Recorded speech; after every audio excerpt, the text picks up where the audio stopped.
attached the paper clip so that I know that I'm not going to use that end to crochet with. And I'm simply going to make a slip knot.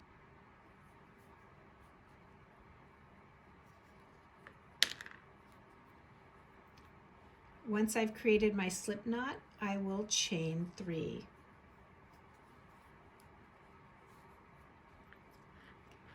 Now I'm going to wrap my hook and create a double crochet within the first stitch of my chain. And I'm going to repeat that process. And now I have 3 double crochets all within one stitch. At this point, I chain 2, and I'm going to double crochet another set of 3.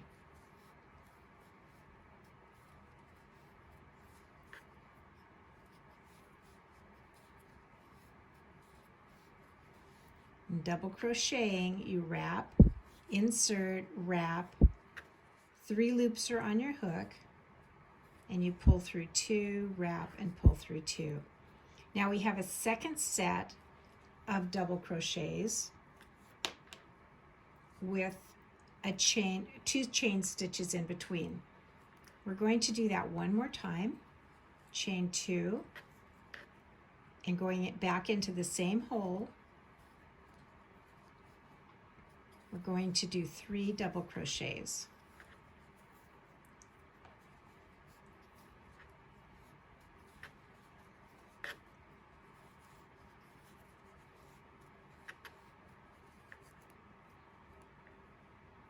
So we'll have 3 sets of double crochets. So there's 1 set, 2 sets, or set 2 and set 3. You can see that we have a gap in between each one. And now we want to chain 2 again to create our last gap. And we'll slip stitch that to our opening set of double crochets. So what you'll end up with is a ring of double crochets with gaps in between. We're going to work within those gaps. So the first thing that we'll do is we'll just do a slip stitch halfway from where we are now to this first gap. So we'll just slip stitch in this middle stitch, pull it through. Now we're ready to begin the outer part of our shamrock.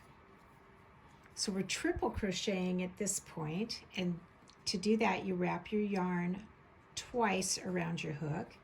We're inserting it into the gap, and you pull through 2, wrap and pull through 2, wrap and pull through 2. That completes 1 triple crochet. We're going to do that 2 more times.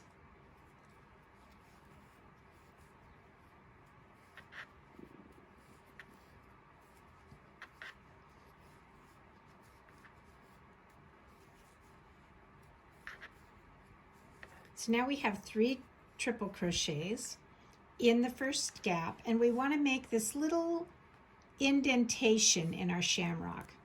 In order to do that, we're going to do a half double crochet, which is wrapping your hook 1 time, inserting in the same gap, wrapping and pulling through all 3 loops at once. Now we're going to do 3 more triple crochets in the same gap. This is a great video to practice some of these stitches because they're common stitches that you will see in many patterns.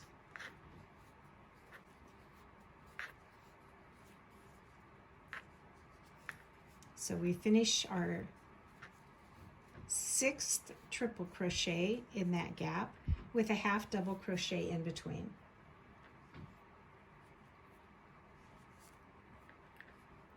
Moving from this point, we simply are working towards our next gap. So we insert and do a slip stitch to get our yarn closer to that area, and we repeat the process of 3 triple crochets a half double crochet, and 3 more triple crochets.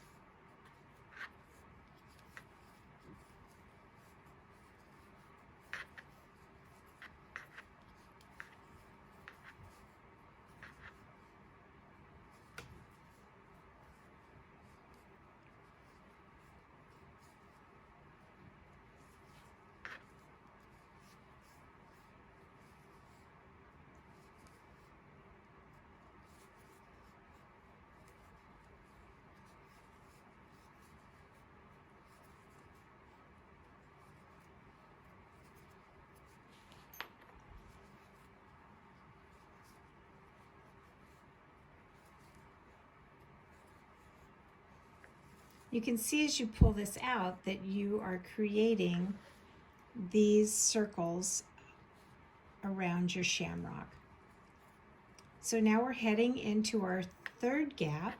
So again, we want to slip stitch to get our yarn and needle closer to that gap, and then we'll triple crochet.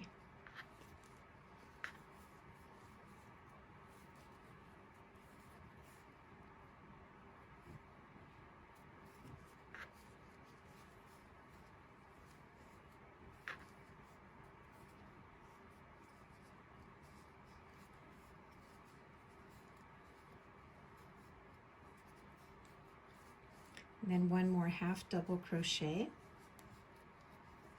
and 3 triple crochets.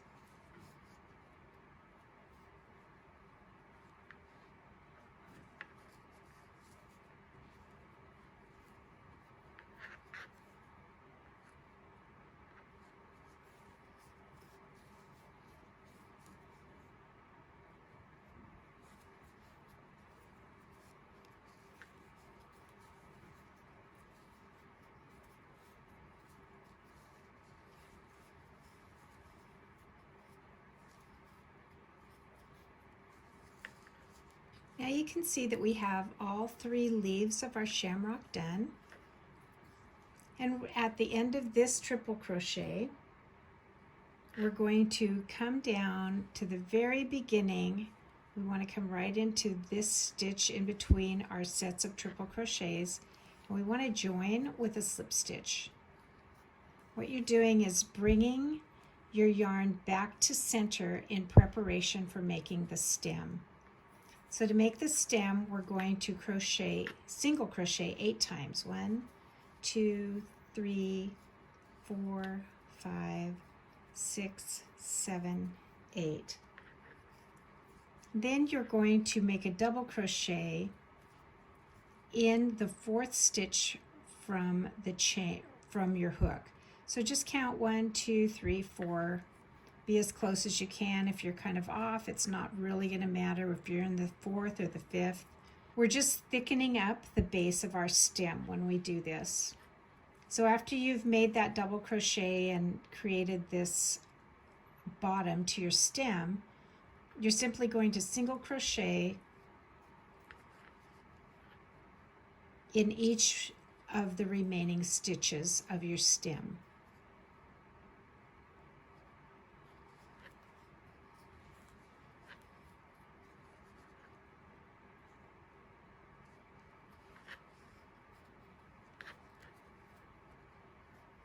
You can see that that feels kind of flimsy.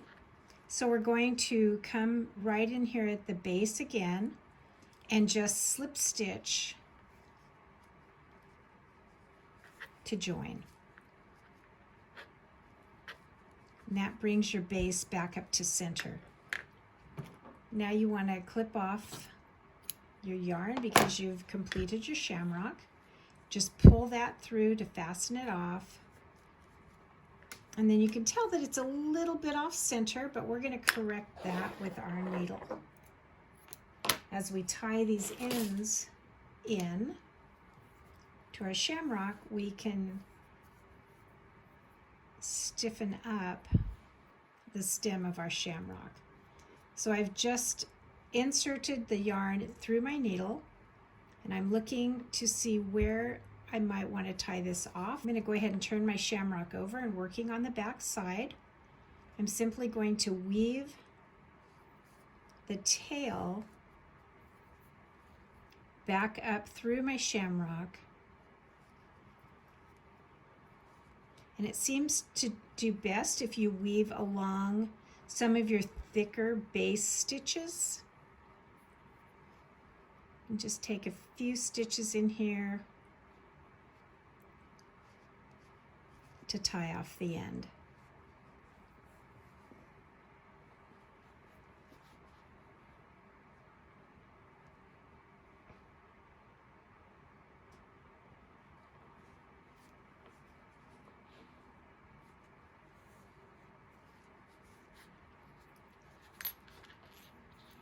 You can see that I brought it back up to where my beginning tail was, and I'm just going to tie a knot to just secure this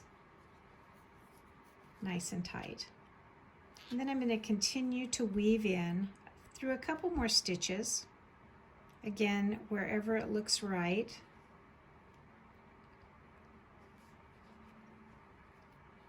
Because I don't want the woven tail to show from the front, and you can see that it doesn't.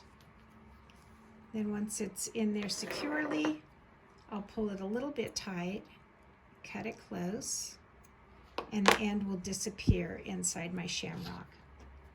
Now I only have to deal with the tail from the very starting stitch. Just thread my yarn through. We can come right back in here and weave it through.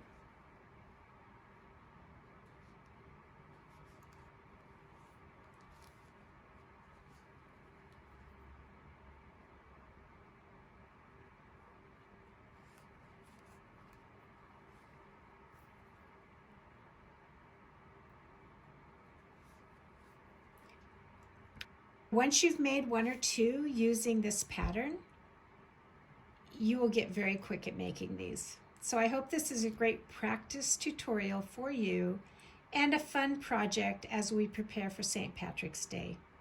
Happy crafting!